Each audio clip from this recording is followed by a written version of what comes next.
নমস্কার, আশা করছি আপনারা সকলে খুব ভালো আছেন। আর আমিও খুব ভালো আছি। আজকে শ্রাবণ মাসের লাস্ট সোমবার।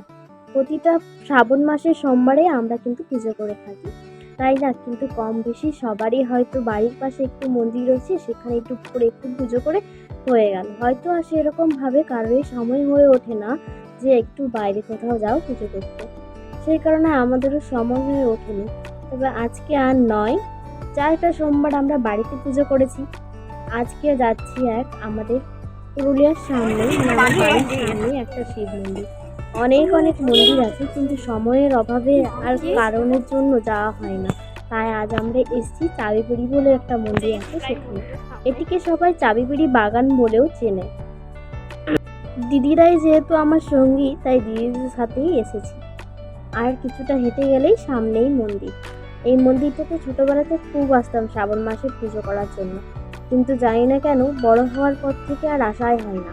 আর আমি যখন ছোটবেলায় এসেছিলাম তখন মন্দিরটা সম্পূর্ণ আলাদা ছিল, আর এখন মন্দিরটা সম্পূর্ণ আলাদা। মানে মন্দির সব ঠিক আছে একই, কিন্তু এই যে রাস্তাঘাট পথ এগুলো কিন্তু সব আলাদা। এইখানে জল নিয়ে এরপর আমরা যাচ্ছি মন্দিরের দিকে। আজ মন্দিরে কিন্তু অসম্ভব ভিড়, কারণ আজকে শ্রাবণ মাসের লাস্ট সোমবার, তাই সবাই এসছে পুজো করতে, তাই না? সোমবারটা তো আর প্রতিদিন পাওয়া যাবে, কিন্তু শ্রাবণ মাসের সোমবারটা তো আর প্রতিদিন পাওয়া যাবে না। সেই আবারও একটা বছরের অপেক্ষা করে থাকতে হবে। তার জন্যে আমরাও চলে এসেছি।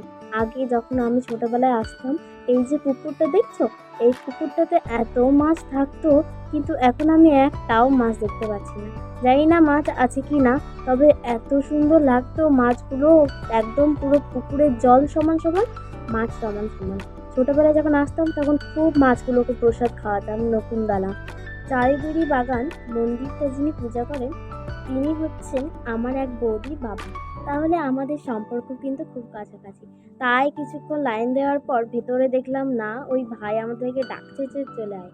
তাই আমরা ওখানে ভিতরে গিয়ে তাড়াতাড়ি করে পুজো করে নিলাম, কারণ তাহলে আমাদেরকে আর লাইন দিতে হলো না। আমাদের পুজো হয়ে গেছে। এরপরে যাব আমরা মন্দিরে।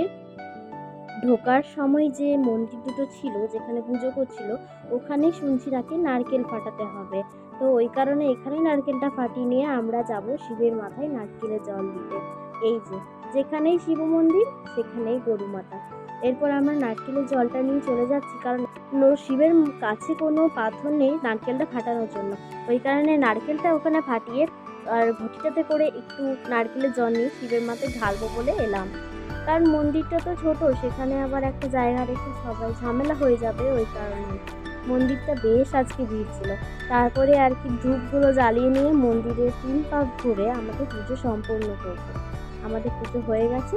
আরেকটি বার ভালো করে প্রণাম করে একটা করে টিপ নিয়ে আরেকবার মন্দিরটাকে 2 চোখ ভরে দেখে আবার জানি না কবে আসবো মহাদেব, তবে খুব তাড়াতাড়ি আবার আসবো। ব্যাস, মন্দিরে পুজো কমপ্লিট। এরপর আমরা বেরিয়ে পড়লাম আমাদের বাড়ির উদ্দেশ্যে।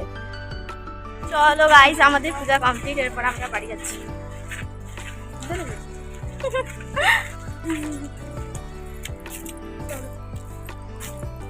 আজকে আমরা